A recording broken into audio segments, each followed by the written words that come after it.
So we're very proud of Dr. Huang, and we're going to let him lead off our conversation about School of Diplomacy faculty. So Dr. Huang, please. Oh, thank you, Dean Smith, for that very generous introduction, and good afternoon, everyone, for participating in today's event. As Dr. Smith has just said, and I'm professor at the School of Diplomacy. I teach courses covering global health and China. And actually, this is reflecting my bifurcated interest, global health security, global health governance on the one hand, and Chinese politics, US-China relations on the other. So I'm sure that you are now, since we are being into this pandemic for more than 9 months, I'm sure you are very interested in knowing, what is going what will be the future look like? Well, if you look at the disease situation currently, we have 66 million cases globally that led to 1.5 million deaths. So there's no doubt, as Tom Frieden, the former CDC director, pointed out, well, this pandemic is the most disruptive health crisis we've had in a century. But in the United States, we, again, based on the most recent data, the US has more than 14 million cases, nearly 280,000 deaths. Well, this is not over. I think in the coming weeks, we're probably going to see things getting worse before it's going to get better. According to the Institute for Health Metrics and Evaluation at the University of Washington, we're going to see the cases probably peak at around mid-January. Well, this is indeed was a silver lining in the cloud of COVID. We now have vaccines available, right? You might have heard how Pfizer, Moderna, and AstraZeneca now have successfully developed the vaccines. And for Moderna and Pfizer, their vaccine efficacy, the protection rate is more than 94%. AstraZeneca, well, with some tweaking of their doses, could also reach 90% of protection rate. So this is all very good news, right? The United States government is, I think they're going to start vaccinating population in this country, I think after December 10th. So by the end of this year, it's expected to have 24 million people vaccinated. So if all goes well, I think by fall next year, we are going to expect the life to be back to normal. Well, that of course, like I said, if all goes well, that means if we could achieve like an immunization rate of 60 to 70%, well, that would be, I think, adequate to achieve the so-called herd immunity. Well, the vaccine is not necessarily going to be the ultimate solution to the crises. Well, it may take years before the pandemic is officially over. And we may still need to practice social distancing. We may still need to wear masks even after we achieved that herd immunity. But there's no doubt that vaccines will become a game changer here. Because especially if we consider that that now we don't have effective, proven therapeutic means facing this novel virus, but with the vaccines now become available and the mass vaccination is achieved, it might be the pandemic could be the second pandemic following a smallpox to be eradicated by human technological means. And in the meantime, I say this could be a game changer. It also could be, I say that in terms of the U.S. Foreign policy. I think over the past 4 years, I think U.S. soft power has been seriously damaged overseas, but the successful development of vaccines demonstrate again the U.S. competitive edge in the high-tech field, and also it provides a great opportunity for the United States to restore its global leadership, when especially if it could consider joining the COVAX pillar, supported by the WHO and Gavi, and when if it could also consider earmarking a certain percentage of the U.S.-made vaccines to support, the poor countries to fight the pandemic. So I think the vaccines, but this is great news for the U.S. the U.S. people, but also I think for U.S. Foreign policy. So maybe we could move to the next slides. Okay, let me introduce our the faculty at the School of Diplomacy. Well, the diplomacy school, we are committed to a scholar-teacher model. We work closely with our students on our research. Right?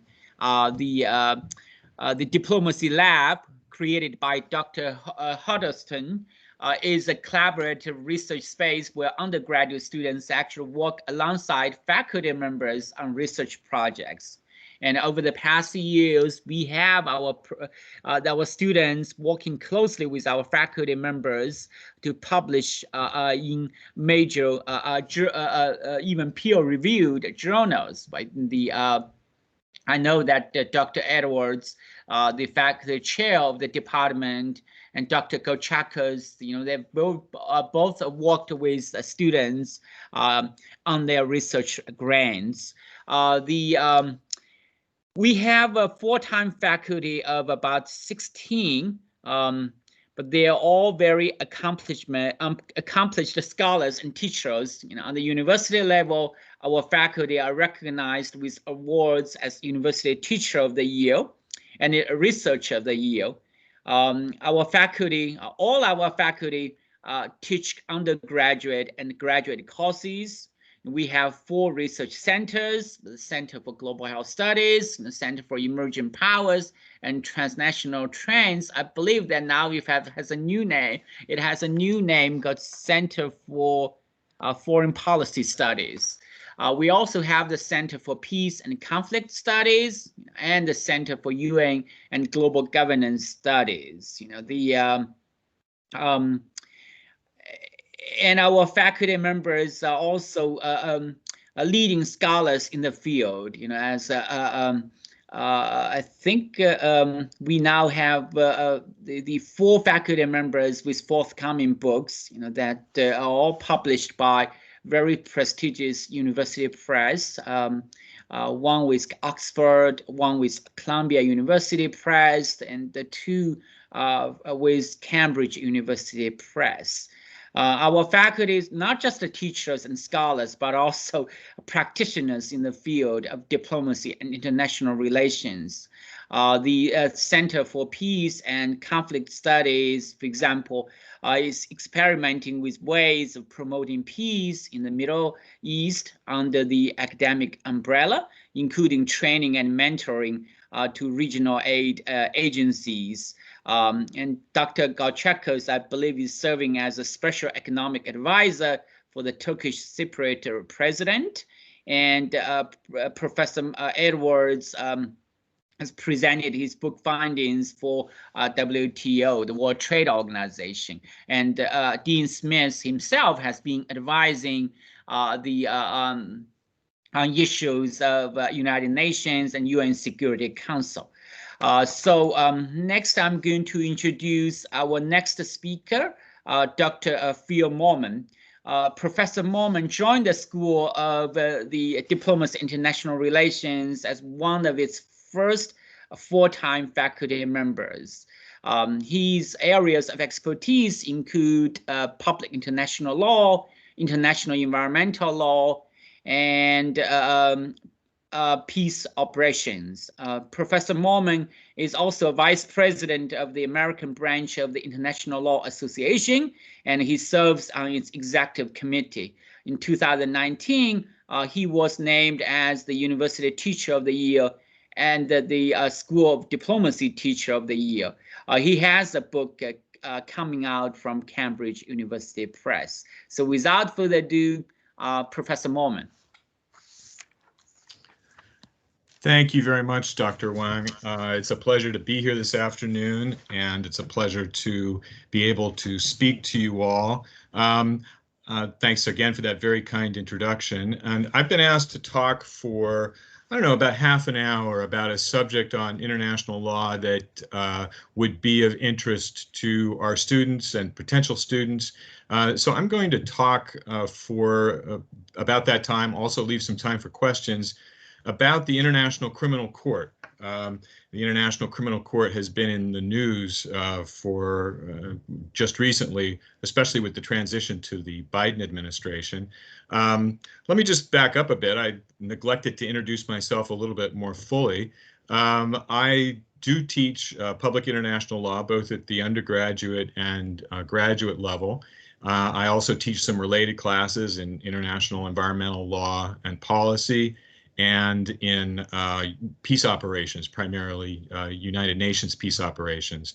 My areas of research have been looking at compliance with international law and also looking at customary international law, and I'm completing a book right now looking at attitudes on the part of State Department officials about international law, compliance with international law, the role of international law in decision-making within the State Department.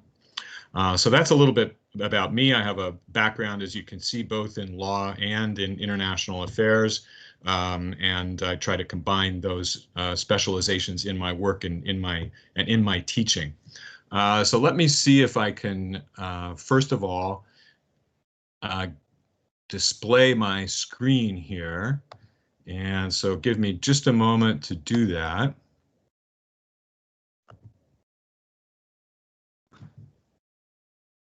Okay, there we are. You should be seeing a PowerPoint screen titled The International Criminal Court. If you're not seeing that, I would certainly appreciate it if somebody could let me know. Looks good, Dr. Moreman. Thank you very much, Dr. Smith. Appreciate that. And if there turns out to be any difficulty with the presentation, just let me know and I'll try and fix that. Okay, so let me just first tell you a little bit about the ICC, as it's called.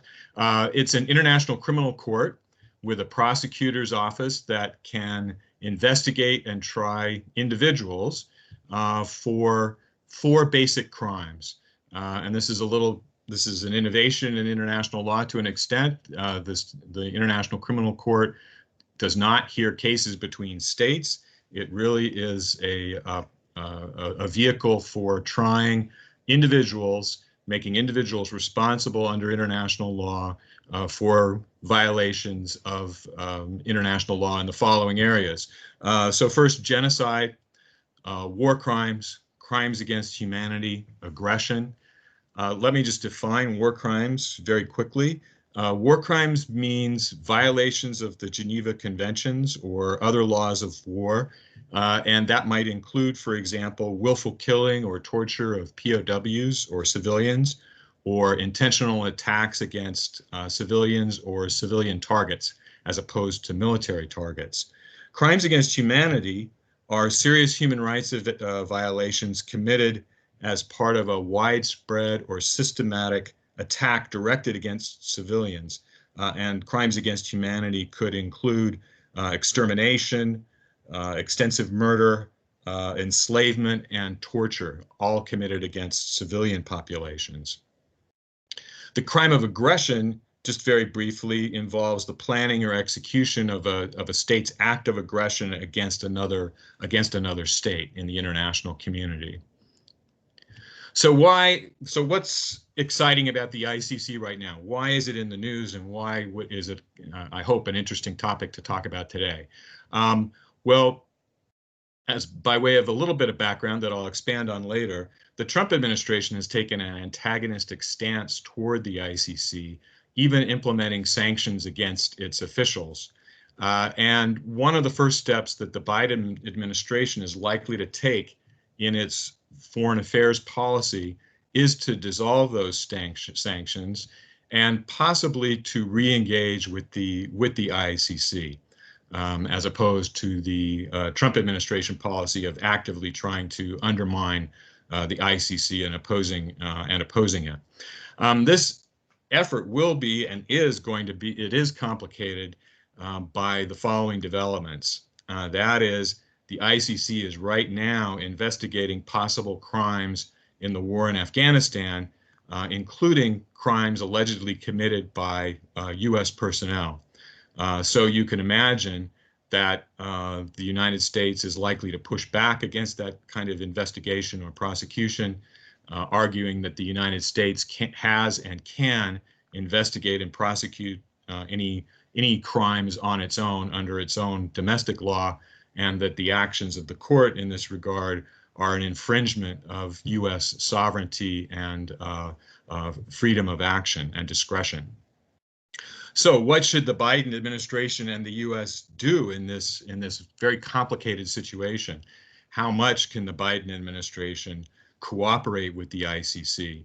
Recalling that the United States is not a party to the ICC, but can the United States cooperate to some extent, and how is that going to be made more difficult by this investigation that may target the U.S.? So that's the background for our talk. Why this should be an interesting topic. But let me step back a little bit and tell you more about the court, and tell you more about international criminal law. International criminal law is relatively new. Its origins date back only about 75 years to the end of World War II, when the victorious Allies in World War II implemented the Nuremberg Charter and the trials at Nuremberg that involved, that tried German military figures and public officials for essentially the crimes that I just talked about that are the subject of the ICC's jurisdiction as well. So aggression, war crimes, and crimes against humanity. And in fact, last week marked the 75th anniversary of the beginning of the Nuremberg trials. So bringing that back to mind. International criminal law did not develop extensively after the Nuremberg trials because of the Cold War. Both sides in the Cold War were reluctant to empower an independent international tribunal that might prosecute their soldiers and their personnel. But after the end of the Cold War in the 90s, the UN and the international community took up again this notion of developing international criminal law, of developing an infrastructure and tribunals to operate as the mechanism for applying international criminal law. And so the 1990s saw the creation of two tribunals, ad hoc tribunals. They were created just for particular purposes regarding the war in the former Yugoslavia and the genocide in Rwanda, again, created by the Security Council and limited to those conflicts. So the ICC grew out of those experiences and extended the idea of an international criminal tribunal to be a tribunal, a broader jurisdiction of a potentially global jurisdiction that would apply to crimes in all conflicts or even outside of conflict. So negotiations for the treaty creating and governing the ICC were completed in 1998. The treaty is called the Rome Statute. So if I say the Rome Statute, you'll know what I mean. And it became effective in 2002. Currently, there are about 123 parties, or countries rather, that are parties to the Rome Statute. So that there are about, in case you didn't know, there are about over 190 members of the UN, over 190 countries in the world. So that's a pretty good proportion of the world's population that's covered by the Rome Statute and the ICC. The U.S. is not a party, however. The U.S. has resisted for reasons that we'll talk about later, or particular reasons we'll talk about later, mostly to do with concerns about intrusions into U.S. sovereignty, trying U.S. personnel, U.S. officials for potential violations of the Rome Statute. It's unlikely, at least in the foreseeable future, that the United States will become a party to the Rome Statute, because it would have to go through the U.S. Senate to be ratified to become part of U.S. law, and U.S. Senate the Constitution requires a 2/3 majority vote for approval of a treaty to become United States law. So that's going to be a little bit unlikely.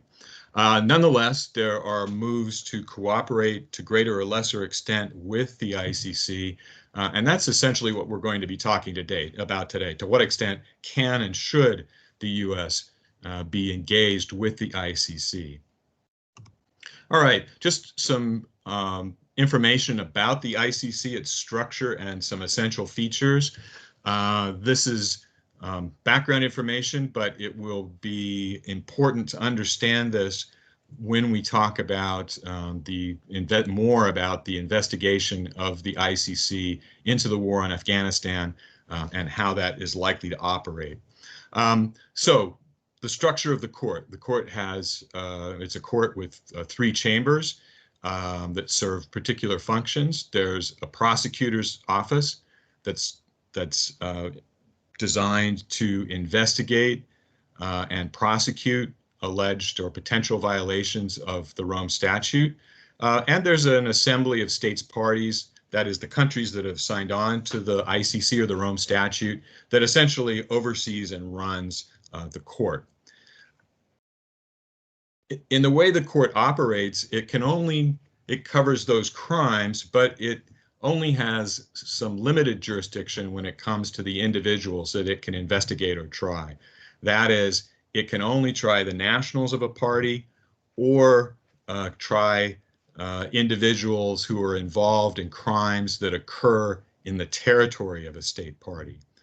The idea being that for a treaty to operate, that states need to consent to that treaty and need to consent to the coverage of the ICC, especially when it comes to their own citizens.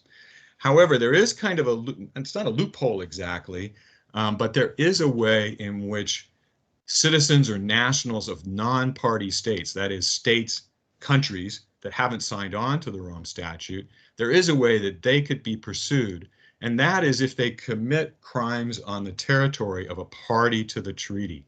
And that's going to be relevant when we talk about the Afghanistan situation. Afghanistan is a party to the treaty. So how do states how are cases initiated before the ICC? Well, there's 3 ways that can happen. Other states, other countries can initiate a claim, bring or call for an investigation.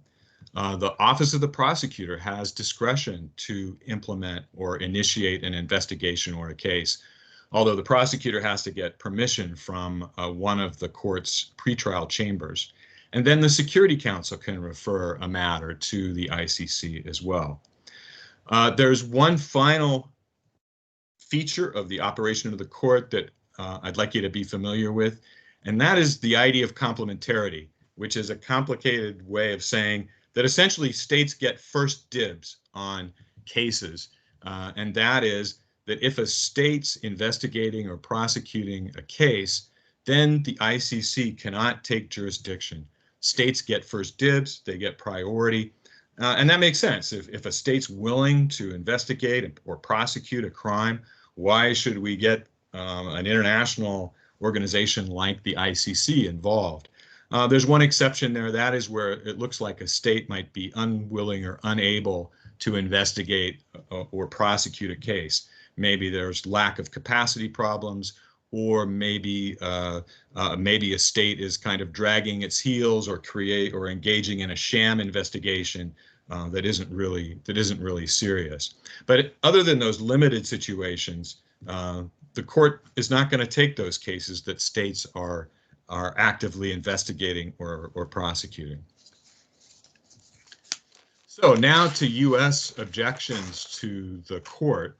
Why is the U.S. so opposed to the court, both in terms of becoming a party and in terms even of its operation, as now when the U.S. is not a party, but that its actions might get caught up in an investigation.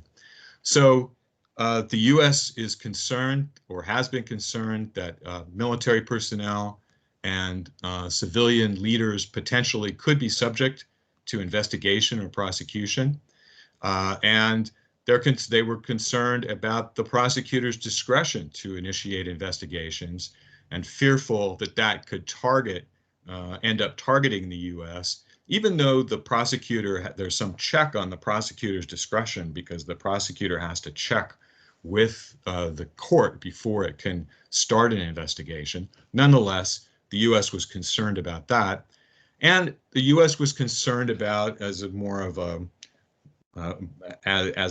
non-party, the U.S. was concerned about this idea that nationals of non-parties could nonetheless be subject to ICC jurisdiction. That is, if a U.S. national, a U.S. citizen, a U.S. soldier committed one of these crimes in the territory of a party state, then those individuals could be swept up into an ICC investigation, even though the United States has not signed on to the treaty or consented to that.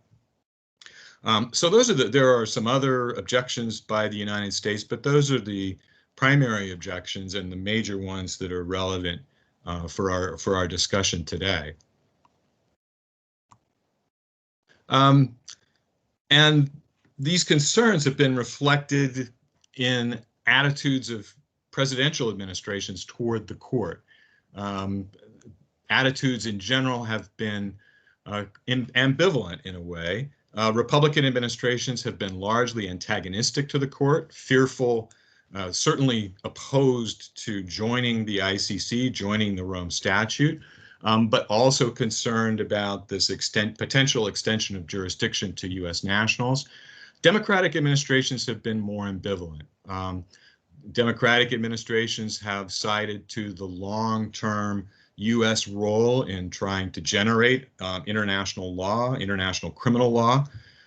You may know that the U.S. was the prime mover in the Nuremberg trials, for example, and has historically promoted accountability for international crimes.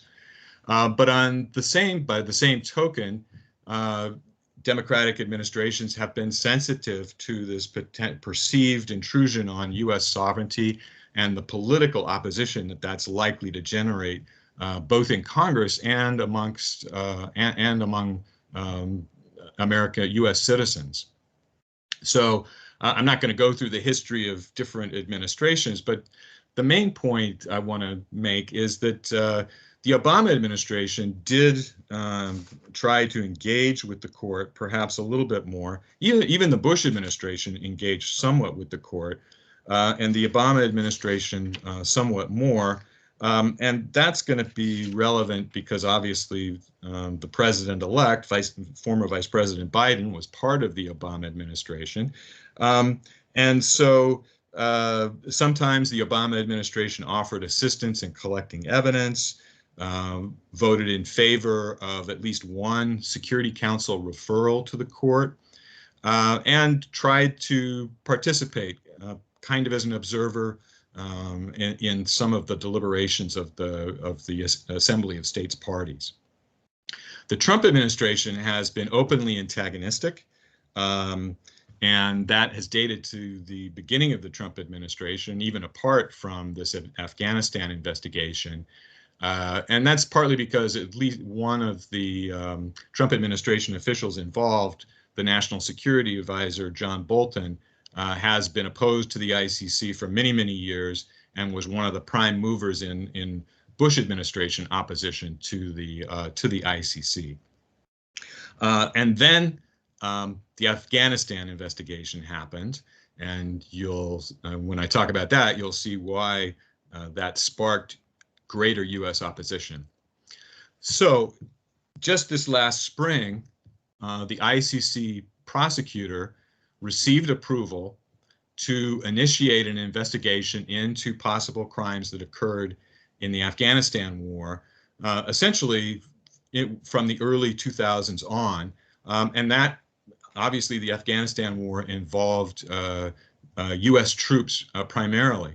So some actions by U.S. troops and officials would get swept up into that. Recall again that that's possible because Afghanistan is a party to the Rome Statute.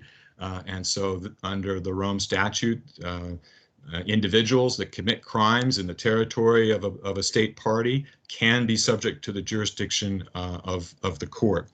And this investigation may even include the treatment of detainees from the Afghan war that were taken to black sites in Europe and elsewhere and underwent enhanced interrogation techniques by the CIA in those black sites. So you can see that such an investigation could potentially open a huge can of worms about U.S. behavior in the Afghanistan war. The United States has prosecuted some violators under its own military code of justice, but there are claims that the U.S. Investigation and prosecution has not been adequate and has not extended far enough up the chain of command and into civilian ranks as well. So then, why would the ICC do this? That's a question you might be asking. Why would the ICC antagonize the United States like this? And indeed, the ICC has been wary of doing so, of antagonizing the U.S. In the past. But the ICC has also been criticized for focusing on crimes and violations that occurred in primarily African countries. And African countries, other developing countries, have argued that the ICC is engaging in selectivity and bias in its prosecution or investigation of crimes, picking on developing countries and letting developed countries, more powerful countries, go scot-free. So in response, the ICC has done preliminary investigations, at least, into other situations outside of Africa, a couple of situations involving developed countries, and this is one of them. So the ICC is trying to tread a narrow path here between accusations of selectivity and bias and antagonizing a powerful state like the United States. Nonetheless, this is now a live investigation. And also in December of 2019, the ICC initiated an investigation into Israeli and Palestinian conduct in the West Bank and Gaza, Israel being a strong ally of the United States, and especially of this administration, that has also raised alarm bells with the Trump administration. And so in reaction, well, let me back up one more time again. So the U.S. reaction has been strong, and that can be partly explained because U.S. fears and objections to the ICC have kind of been realized here, right? The U.S. is not a party, but even so, its citizens or soldiers or nationals could be subject to an ICC investigation. And this is also the result of the prosecutor's office acting within the prosecutor's discretion to initiate an investigation. So highlights, again, that concern, original concern by the United States over the ICC. So the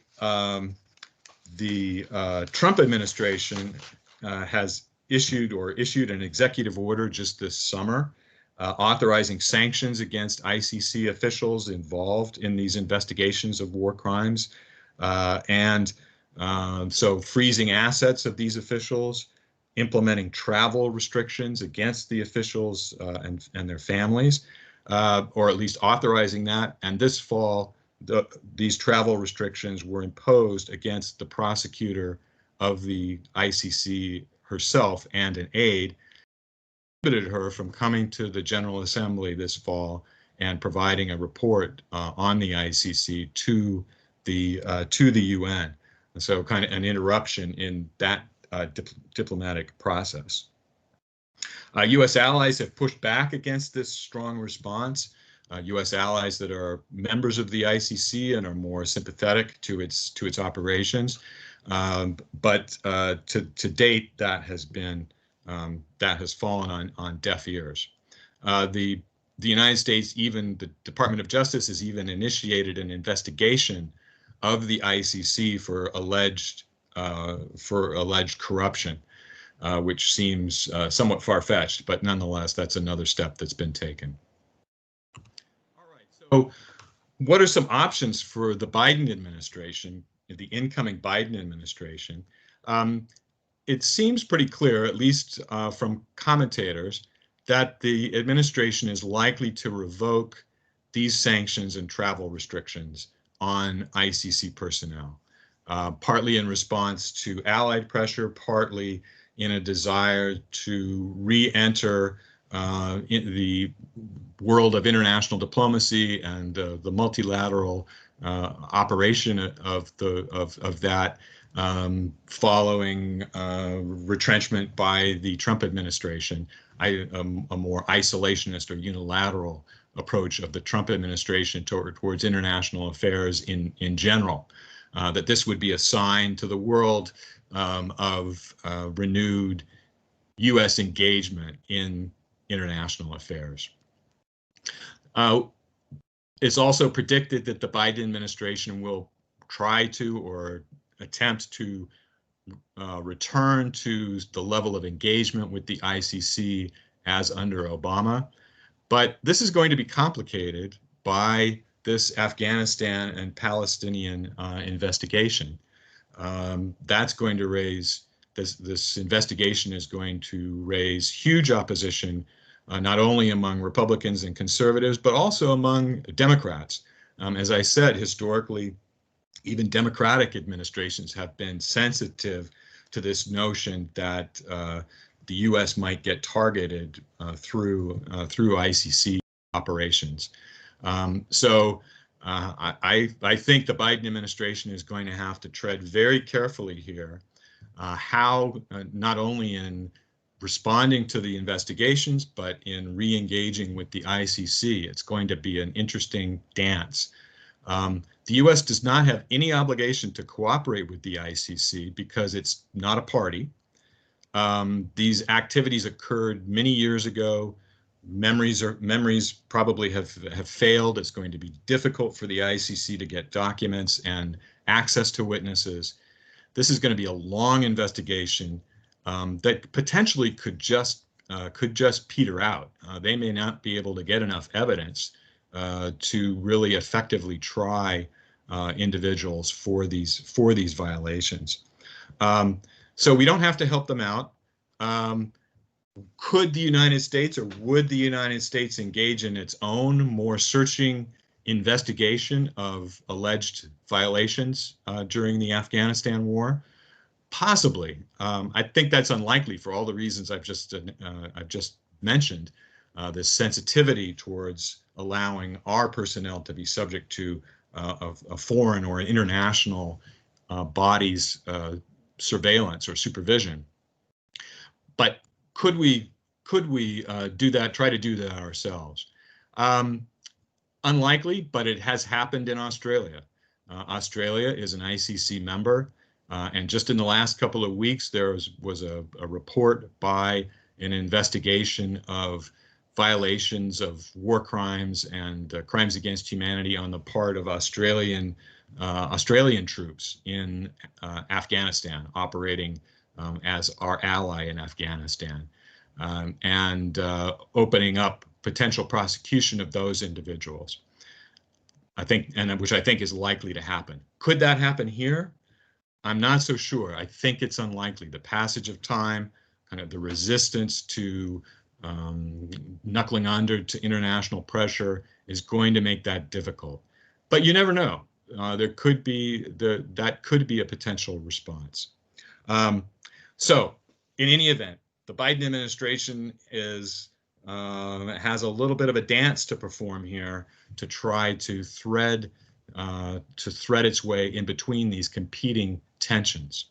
So with that summary, I will